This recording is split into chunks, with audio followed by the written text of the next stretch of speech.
Hello, hello, ladies and gentlemen. This is Game 3 of the Zeke TV 6-Pool Gaming Pro League between the two teams, Light and Pulse.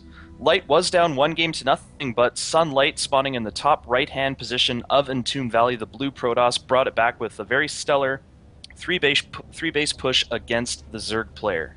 Yeah, so currently 1-1 in the series, and spawning in the lower left. Not quite sure about the deal with this. It is the purple Protoss, Rocker Light. For now, I'm going to assume this was intended and not accidental, or maybe there's an account being borrowed because of the NA server versus EU server. For all intents and purposes, the guys, Team Purple is Team Pulse. Very confusing. Sorry about that. Now, PvP, these are fun matches to see because these are like slow-mo versions of ZVZs, where it can end in the early game. And it's really hard to get past that early to mid-game stage. Not very often are you ever going to see Mothership versus Mothership with Stalker and Colossus armies underneath them. I really love seeing those games, so it's a rare occurrence. It's like finding, you're like going in the tall grass looking for, level 3 Pidgey, and all of a sudden you find a legendary Pokemon just out of nowhere. This is true enough. Now, we do have Gateway coming first out of both these players, which is really...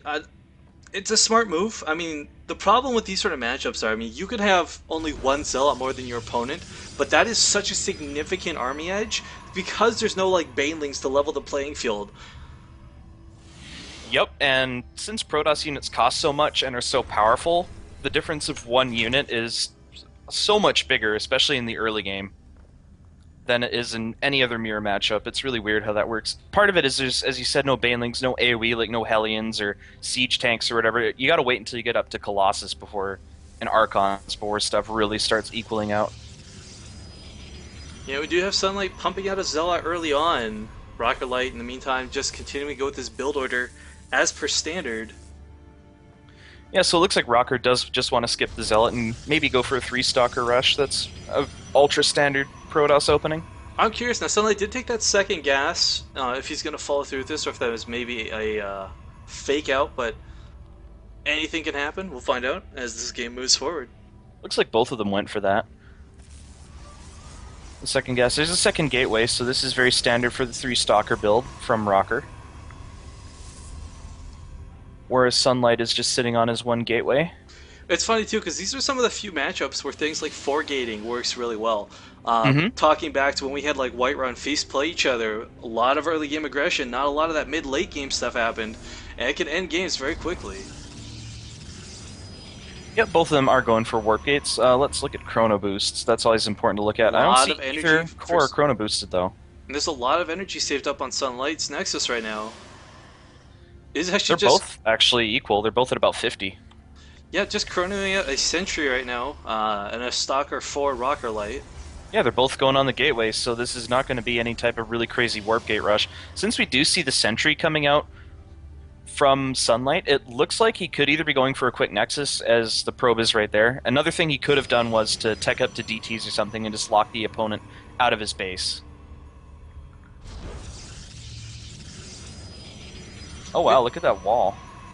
Yeah, one cool thing we have seen in the past for PvP that doesn't feel like either of these players are gearing towards is the use of Phoenix as being very effective. But with a Robo facility on the way, I don't think we're going to see that whatsoever. Twilight Cancel coming down here for Rocker Light. Will Rocker Light stay on one base with his Twilight Council and go for something crazy? Because he could go for DTs. This is really interesting too. Sunlight is going for that Nexus, and if Rocker can get wind of this, he can punish this very early. There's that small window of opportunity where you punish your opponent very hard for using that 400 mineral investment early on. However, the alternative is if this goes unpunished, if Rocker Light does not get wind of this and become aggressive, Sunlight's going to be in such a good position in the late game. Rocker actually has two options open to him. He could throw it on the Dark Shrine or get Blink. It's looking like Blink if you look at his gas count. He does scout the Nexus with those two Stalkers. Very good scout by these Stalkers. We'll be able to get out with these. Oh no, but actually losing one of them to the Sentries. Oh, nice force fields. Locking us in. The Probe's actually locking the Stalker in place. He will lose 2 Stalkers now for the cost of only a Probe. That's a darn good trade. Yeah, Rocker Light responding by going for his own Nexus, but it could be a little late at this point. Yeah, the onus is definitely on Rocker to do some damage, and there's the Blink, there's the Observer. So we should be seeing a couple more gateways being thrown down very soon, once his economy stabilizes a little. Yeah, Blink will be a huge advantage moving forward. You can micro out so much damage and retain so many stalkers in a PvP slam fest. However, Sunlight's got a lot more units on the field right now. I mean, it's 4 stalkers to 2, sure, but there's 3 zealots and 3 sentries to accompany those 2 stalkers. This map is okay for Blink because you can actually blink from the third base into the main base, and you can blink up into the natural from that banana hallway. But there's no super big Cloud Kingdom or Antigua Shipyard-esque or Abyssal City-esque, you know, side to your base where you can just blink pretty much anywhere you darn well please. So it's okay, but not ultra effective. One really important thing to note here, Sunlight does have an Immortal out, and this is going to shred any stalkers that Rocket Light has. Well said, because you can actually blink and dodge stalker shots because they are projectiles. Immortals don't have projectiles, so the second you see it fire, boom, 50 damage. And you cannot blink out of that. 2 more gateways on the way here for Rocker Light, bring him up to a 4 gate. And with this forward probe, I think he's definitely looking to do some aggression. He's going to blink completed too, which will be a huge advantage. However, this Immortal could be the entire difference of the fight. It could, but if Rocker does identify that the Immortal is vulnerable enough, he can actually just blink on top of it and kill it. But if you don't know what you're doing with that, then you'll lose your entire stock army. We actually saw a lot of Kesp players make that mistake in early meanwhile, games. we do have stalkers on the ramp blinking away, unfortunately taking some hull damage. Observer getting sniped too, and that is huge. There's going to be no high ground blink-ins now. Yeah, losing that Observer is enormous. Yeah, we see the second Observer coming out, and a robotics base, so he's not going to rely on Blink Stalkers exclusively to win this game. Couple more stalkers being warped in for Sunlight. Rocker Light, though, I mean, without that Observer, he's going to be really hard-pressed to make use of that Blink. Trying to take down these rocks, I like this. It's going to open up different avenues of attack for him to get around those force fields. But, I mean, Sunlight just has so many stalkers, coupled with that Immortal.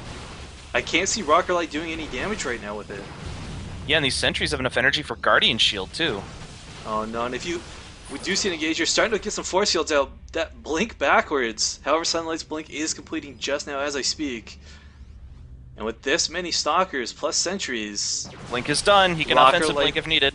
There it is. Rocker Light's army is in a lot of trouble. He can't afford to lose any of these units. He needs every single one of them. However, going for that Stalker Slugfest, not the right choice right now.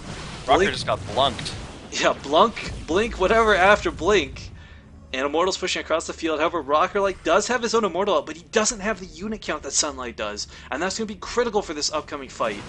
Yeah, he's going for Colossi, but his and tech look at isn't this kicked beautiful in. blink bag, one at a time, hand-picking these stalkers out. Once these Zealots fall... Guardian Shield. Oh, he force fields the ramp, too, preventing Immortal reinforcement. This is Immortal's trap. Blink on top of the Immortal, and it goes down. And with the loss of that Immortal, Sunlight's Immortal's free to just slug left and right, and Rocket Light, without any units, is going to just get killed off here. There it is, GG. Sunlight makes it 2-1.